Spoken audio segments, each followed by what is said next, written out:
Uncle जी तो अरे चुनीलाल जी और मैंने कहा था कि संसार से मन नहीं लगाना है, क्योंकि संसार से मन जब ही लगेगा तो हमें दुख मिलेगा, निश्चित है। और दुख क्यों मिलता है? संबंधों के कारण ही हमको दुख मिलता है। जब हमारा संबंध संसार से जुड़ जाता है तो यही हमें दुख देता है। जैसे जाने कितने समाचार पत्रों में रोज पढ़ते होंगे, इतनी घटनाएं, इतने लोग मारे गए, आपको पीड़ा नहीं होती, कष्ट नहीं होता। लेकिन जैसे ही सुनते हो कि मेरा बंधु, मेरी पत्नी, मेरा भाई, मेरा पिता, उसके साथ यह घटना हो गई, पीड़ा होने लगती है। पिता की मृत्यु, माता की मृत्यु, पीड़ा का जन्म हो जाता है। अगर उनको चोट लग जाए तो हमें कष्ट होता है। क्यों क्यों हो रहा है? क्योंकि तुम्हारा उनसे संबंध जुड़ चुका है, तुम्हारे मन का संबंध है उनसे। और जो संबंध हमें दुख दे, बंधन में बंधे, भाई का जन्म दे, वो संबंध हमारे लिए अच्छे नहीं है। संसार के जितने भी संबंध है, उन संबंधों से हमारे जीवन में भय हो जाता है, भय का जन्म होता है ना। तो मन का तारतम्य संसार से नहीं संबंधित करना है। कहां से करना है? तो हमारे शास्त्र कहते हैं, आ रहे हैं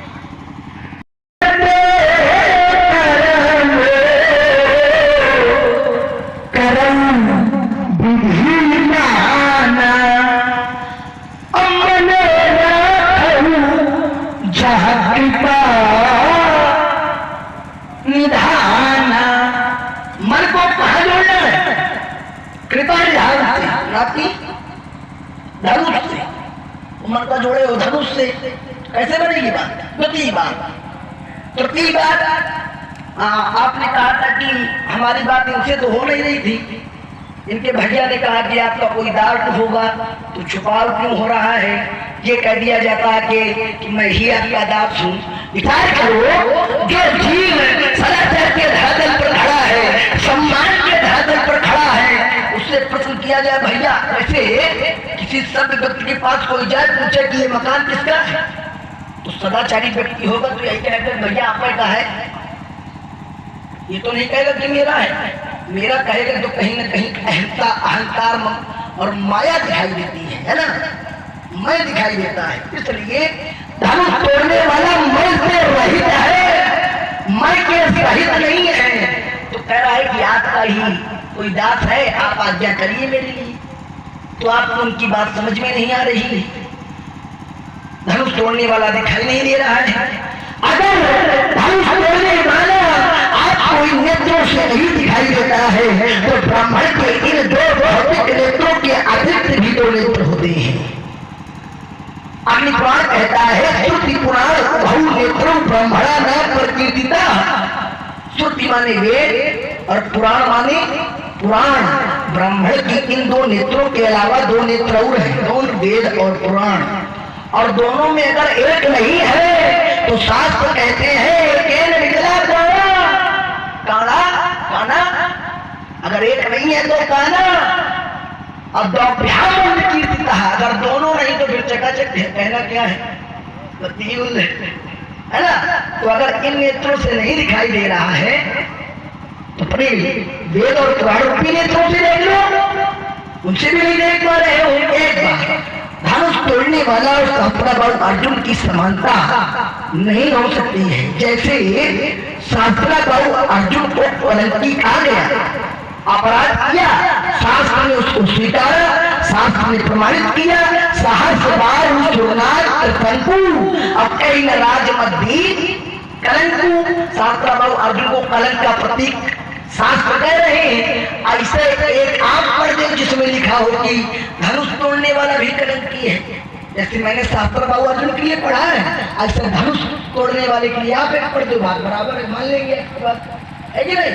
क्योंकि लड़ाई तो साक्ष्यों के आधार पर होगी, अब मुंह दे तो तुमका का छेद हम का भैया कैसे होगी।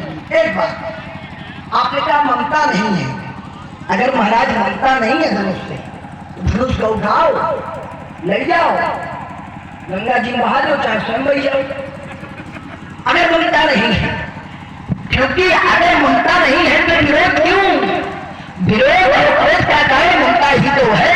आपन लगाओ भाई धनुष से, क्योंकि मित्रता और शत्रुता का जन्म ममता के कारण ही होता है, संसारिक संबंधों के कारण होता है, संसारिक ममता के कारण होता है। आपके जीवन में बैर दिख रहा है, क्रोध दिख रहा है, शत्रुता भी प्राप्त हो रही है, तो कहीं न कहीं ये ममता संसारिक है। अंतिम बात आपने कही थी कि संभाल के नहीं बोलता है। क्या संभाल के नहीं बोले? हमने कहा पंडित जी, स्वामी जी, प्रातस्मरणीय श्रद्धेय ब्रह्म देवता श्री श्री 1008, ये सम्मान नहीं है क्या? क्या है भैया? ये सम्मान है कि अपमान? क्या है सम्मान? इनका बताओ, तुमको तो पता, इनका नहीं पता। कह रहे अपमान है, कह रहे अपमान है। और जब ये बोलते हैं कैसे तो कह रहे रे रे रे, कितना बढ़िया भेदभाव। रे बहुत अच्छा है, पंडित जी गड़बड़ है। एक बात बताएं, बच्चे संभाल के न बोले तो बात चल जाएगी, समाज में भी बात जाएगी। तो लोग यही कहते हैं कि छोड़ो बच्चे बालक है, ज्ञान नहीं है। तो बच्चे संभाल के न बोले तो ठीक, कम से कम पुरखा तो संभाल के बोल रहे, ये भी गड़बड़ बोलेंगे। आपने कहा कालवश हम काल के वशीभूत नहीं है, क्योंकि कृष्ण रामा काल उचित सके संग्रामा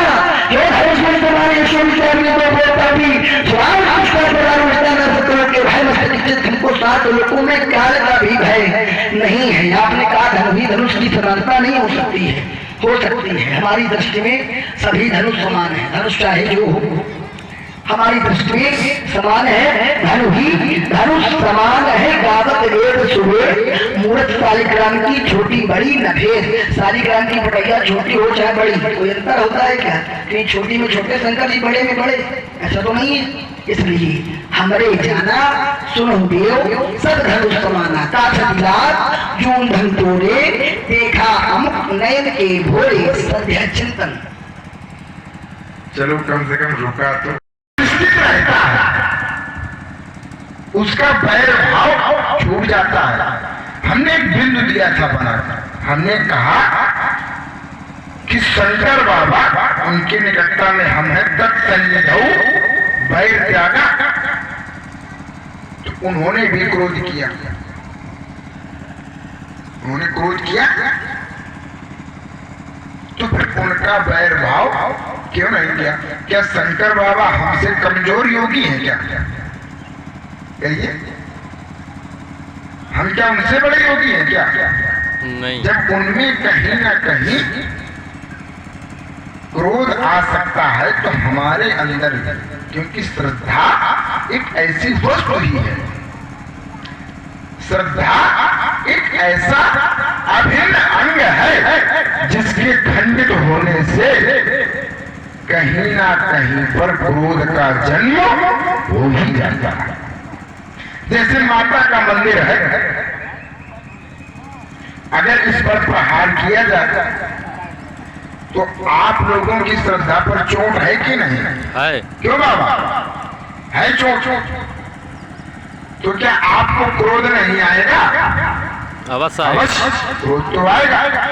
उसी प्रकार यह धनुष हमारा है, अभी तो वस्तु है, परंतु किसकी वस्तु है? शंकर जी। मंदिर वस्तु है, निर्जीव है, परंतु है किसका? माता जी का। तो हमारी इस पर क्या हुई? श्रद्धा। जिस प्रकार इस श्रद्धा पर चोट हुई है, मैं क्रोध कर रहा हूँ, उसी प्रकार अगर इस श्रद्धा पर चोट हुई तो यहाँ पर बैठा हुआ प्रत्येक जनमानस क्रोध करेगा। तब यहाँ पर सूत्र ये नहीं लगेगा अहिंसा प्रतिष्ठायाम तत्सन्निधौ वै त्यागा। तुम्हारा ये सूत्र गलत है राजकुमार, हमारे ऊपर, परशुराम के ऊपर। क्यों? अब ये सूत्र विश्वामित्र भी लगा लेते अपने ऊपर। भाई विश्वामित्र को राक्षस परेशान कर रहे थे, निशाचर। जब यज्ञ कर रहे थे तब राक्षस निशाचर परेशान कर रहे थे, तो क्या आवश्यकता थी दोनों राजकुमारों को बुला करके? क्या विश्वामित्र योगी नहीं है क्या? क्या वो ध्यान नहीं करते क्या? तब मुनिवर मन कीन विचारा कि भगवान का जन्म हो गया, हरि अवतरे हरणमयी भारा, गाज तनय मन चिंता व्यापी, हरि बिनु मरहि निश्चर पापी। तब उन्होंने मन से विचार किया। क्या वो कमजोर योगी थे? वो भी अहिंसा प्रतिष्ठायाम तत्सन्निधौ वैराग्य का सूत्र लगा देते और सबको इस मार्ग में ले आते। क्या हो सकता थी जन हानि करके? ताड़का को दे देते, माला की जाओ करो जाके भजन। सुबाहु को दे देते, माला की जाओ करो जाकर भजन। क्यों नहीं दिया? भाई अगर ये सूत तुम हमारे ऊपर लगा सकते हो तो हर जगह लगाओ, विश्वामित्र के ऊपर भी सब कुछ है। क्या लक्ष्मण ने क्रोध नहीं किया? क्रोध नहीं किया। लखन सको वचन जब बोले तो डगमगानी मही दिग्गज डोले। लक्ष्मण का क्रोध इस प्रकार हो गया कि दिग्गज हिलने लगे, पृथ्वी हिलने लगी। तो फिर क्रोध क्यों? मतलब तुम्हारा भी क्रोध खराब है। अगर तुम क्रोध को खराब ही मानते हो तो फिर तुम्हारा भी क्रोध खराब है। अनुचित क्रोध किया तुमने। तो बेटे क्रोध है एक विकार, लेकिन जब वो भगवान से जुड़ जाता है तो वो हो जाता है निर्मल। जैसे नाली का जल कैसा है? गंदा है कि अच्छा? बोलिए। गंदा। अपवित्र है कि पवित्र? अपवित्र। अपवित्र है, गंदा है, खराब है। और अगर यही नाली का जल गंगा जी में मिल जाए पवित्र हो जाएगा। हाँ। अच्छा हो जाएगा। हाँ। फिर सभी लोग उससे आचमन करते हैं, करते हैं। उसी प्रकार क्रोध अगर संसार से किया जाए, संसार में किया जाए तो गलत है। और अगर यही क्रोध विकार भगवान से जुड़ जाते हैं तो ये अच्छे हो जाते हैं। अगर किसी ने शंकर जी के क्रोध की निंदा की हो तो तुम बताना अपने क्रम में। प्रथम बात। द्वितीय, कहा कि साहस बाहु समसोरिपु मोरा। क्यों? क्योंकि कहा कि साहस बाहु अत्याचारी था, पुनः तुमने वो बिंदु रखा। कहा कि हमने प्रमाण पढ़ा था कि साहस बाहु तुरनाद तुरंकु और कई नदी न मदराज कलंकु। तो सही सही बताना ये प्रमाण किसने पढ़ा था? हमने पढ़ा था कि राजकुमार ने? राजकुमार। सर्वप्रथम ये प्रमाण किसने पढ़ा था? हमने पढ़ा था कि राजकुमार ने। भाई हमने अपनी श्रृंखला में कहा कि साहस बाहु अत्याचारी था और प्रमाण पढ़ा कि साहस बाहु तुरनाद त्रिशंकु और कई नदी न मदराज कलंकु। कलंकी शब्द से। तो बेटे उसने गाय का अपराध किया और यहाँ पर गुरु का अपराध हुआ है। इसलिए समान समसोरिप शत्रु है। किसके समान? साहस बाहु के समान। इसलिए ये समता है। और तुमने कहा कि शत्रु भाव व्यवहार से जन्म लेता है। बिल्कुल। मनुस्मृति का सूत्र कहता है कि ना कश्चित कश्चित मित्र ना कश्चित कश्चित विदु व्यवहारेण ही जायन्ते मित्राणि विद्वस् तथा। व्यवहार से ही मित्र और शत्रु का जन्म होता है। तो फिर यहाँ पर व्यवहार कुछ ना कुछ तो हुआ है। धनुष तोड़ने वाले ने धनुष को अकारण वैर भाव प्रतिष्ठित किया। कैसे? तो कहा सीय गिलो तकेउ धन कैसे, कहा चितई गरुड़ लघु व्यालय जैसे।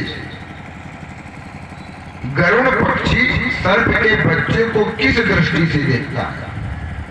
खाने की दृष्टि से देखता है। शत्रुता स्थापित करता है, तो धनुष तोड़ने वाले का व्यवहार धनुष तोड़ने के प्रति खराब है।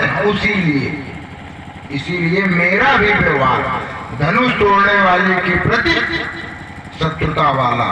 साहस बाहु संतो रिपु मोरा। अगर धनुष का कोई व्यवहार धनुष तोड़ने वाले के प्रति खराब हो तो तुम अपने क्रम में बताना।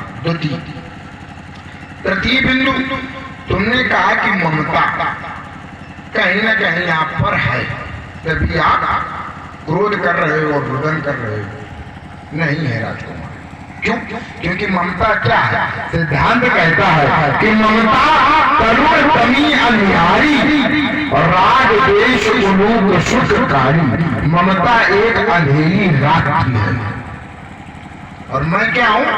तेरी अवसर सुनी शिव धनु भंगा आयु रघुकुल कमल पतंगा। मैं सूर्य हूं, तो जब सूर्य आ जाता है तो क्या अंधेरी रात कहीं पर होती है? बोलिए। नहीं होती ना। तो ममता का मेरे जीवन में कोई स्थान नहीं। अगर लेस मात्र कुछ है भी तो हम ज्ञानी जन हैं। रस रस सूख सरित शर पानी और ममता त्याग करे जिम ज्ञानी। ज्ञानी पुरुष ममता को धीमे धीमे धीमे त्याग कर देते हैं। तो राजकुमार, तुमने कहा सुनो देव सब धनुष समाना, सभी धनुष समान है। बिल्कुल। धनुष का आकार तो एक होता है, शुआ नटनी और मध्यमा सब में होते हैं, परंतु कार्य सबके अलग होते हैं। जो दिव्य धनुष होंगे उनमें दिव्यास्त्रों का संधान होगा। जैसे पशुपास्त्र हो गया, ब्रह्मास्त्र हो गया, वैष्णव अस्त्र हो गया। जो दिव्य धनुष होगा उनमें ये आ सकते हैं, परंतु साधारण धनुष में नहीं आ सकते हैं। तो धनुष समान नहीं होते। धनुष का आकार तो समान होता है, परंतु गुणवत्ता समान नहीं होती है राजकुमार। सत्याचंचन। बिल्कुल। आइए, सुधारा पर्वत के नीचे आया जब तक ऊँट नहीं तो मुझे करते जाओगे वो पर्वत का घूट नहीं है।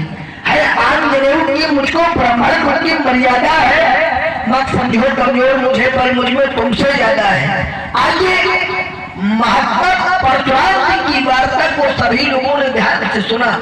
हमारा एक निवेदन है कि जो लोग दूर बैठे हैं समीप आ जाए तो ज्यादा आनंद आएगा। बिल्कुल। सभा का स्वरूप बन जाए तो कहने और समझने में कुछ आनंद आए। तारतम्य में बने बढ़िया। अंताक्षरी वाला खेल तो है नहीं, चंचल है मन, चंचल है, तल विमुहल है, झंझा बातों का है समूह। आधारित पथ भ्रष्ट मिलते निज पथ लगता दुरूह। आइए जुड़ेंगे, प्रयास करेंगे जुड़ने का। महात्मा परशुराम जी के लिए मैंने पढ़ा था कि सिद्धांत कहता है योगश्चित्त वृत्ति निरोधा अहिंसा प्रतिष्ठा त्यागा। जब योगी अहिंसा में प्रतिष्ठित होता है तो वैर भाव छूट जाता है। तो इन्होंने हमारी बात में चोट क्या लगाई है? इन्होंने कहा कि भगवान शंकर भी तो योगी है, तुम्हारे गुरु जी भी तो अहिंसा में रत हो सकते हैं, उनके ऊपर क्यों नहीं लगाया, हमारे ऊपर काहे लगा रहे हैं? अच्छा एक बात बताओ, पहली बात तो ये कि आपने दो कथन रखे हैं और दोनों कथनों में आपने एक घटना को प्रस्तुत किया है, नियम नहीं बताया। ये नियम नहीं है, नियम के अंतर्गत नहीं है। जैसे भगवान शंकर शीश में चंद्रमा को धारण किए, शीश में गंगा को धारण किए, विष का पान करते हैं। क्या ये नियम है क्या? ये भगवान शंकर करते हैं, लेकिन ये नियम नहीं है ना? जो कार्य भगवान शंकर करेंगे तुम करोगे क्या? अयो आप थोड़ा करेंगे। आप जैसे प्रश्न किया जाए कि भाई क्रोध तो अच्छी बात नहीं है, तुम्हारे जीवन में नहीं होना चाहिए, क्यों करते हो? तो क्या ये कभी फलाने करते हैं तो हम भी करेंगे, वो काय करते हैं, ये कभी क्या? और ये तो वही कह रहे हैं, ये कह रहे हैं कि हमको रोक रहे हो और शंकरों जी तुम्हारी होगी वो कर दो, तुम कर दे। अच्छी बात आ रही है। बात उत्तर आपको यह करना है, क्या अहिंसा में प्रतिष्ठित होने के बाद वैर भाव होना चाहिए? तो सिद्धांत कहता है कि वैर त्यागा, वैर का त्याग हो जाना चाहिए। बहुत जो भगवान शंकर ने किया है ना, वो उदाहरण तो दे रहे हो, लेकिन हर जगह नियम नहीं होता, बहुत से अपवाद भी हुआ करते हैं, अपवाद भी हो जाए करते हैं। भगवान शंकर ने विष को पिया था तो नियम नहीं है कि विष पिया जाए, विष पी लेगा आदमी तो मर जाएगा 2 घंटे के लिए, है ना? तो ये नियम नहीं है, यह अपवाद है। पहली बात तो ये नियम नहीं है, अपवाद है। दूसरी बात ये एक घटना है और भूतकाल की घटना प्रस्तुत कर रहे हैं, और मैं नियम पढ़ रहा हूं कि अहिंसा प्रतिष्ठा या तत्सन्निधौ वैर त्यागा। तो आपने कहा कि अहिंसा नहीं रहती है जब श्रद्धा पर चोट हो जाती है। अच्छा, ये बात आपकी चलो कहीं तक ठीक है कि श्रद्धा पर चोट हो जाती है तो अहिंसा नहीं रहती है, चाहे समाधि में हो ना महाराज, क्योंकि जब समाधि में पहुंचोगे तो अहिंसा में प्रतिष्ठित होने के बाद ही पहुंचोगे। अहिंसा में जब प्रतिष्ठित हो जाओगे तभी समाधि में पहुंचोगे, है ना? तो भगवान शंकर ने क्रोध किया था। आपने चौपाइयां पढ़ी थी, क्या पढ़ा था आपने? जिस समय देव कार्य के लिए काम चला,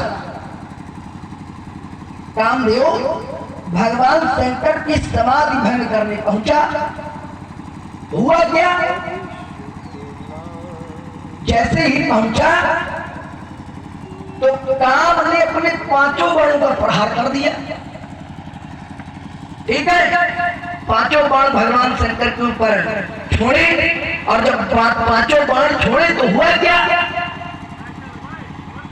तब शिव तीसर नयन उहारा, अचितवत काम भय जय छाया।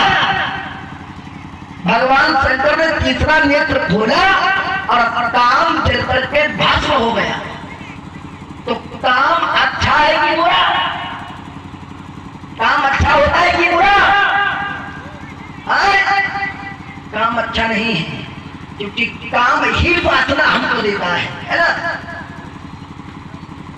और हमें जहां से उपासना मिले, जहां से उपासना की ओर विकसित हो, उसकी ओर बढ़ना चाहिए। तो काम है वासना ही अच्छा नहीं है, तो काम अच्छे लोगों में नहीं आता है। तो काम है पूरा, तो काम को जला दिया था, काम नहीं किया था। अब तुम राम को जलाने के लिए आए हो, तो राम को जलाओगे क्या? आप समझाओ हमारी महाराज। भगवान शंकर ने काम को भस्म किया था, काम अच्छा नहीं था, काम बुरा था। और जैसे काम के लिए शास्त्र सम्मत प्रमाण है, अगर जब आप कहेंगे तो मैं प्रमाण भी प्रस्तुत करूंगा कि काम के लिए अच्छा नहीं कहा गया, बुरा 3 जगह पर कहा गया। और अगर धनुष तोड़ने वाला गलत है तो आप पढ़िएगा कि धनुष तोड़ने वाले ने ये अनुचित किया है, शास्त्र में लिखा है किसने ये बहुत गलत कार्य किया है, तो आपकी बात हम मान लेंगे। एक बात आपने कहा कि हमारे गुरु जी का अपमान हो गया है, आपके गुरु जी का अपमान हो गया है ना? आपके गुरु जी का अपमान नहीं हुआ ना?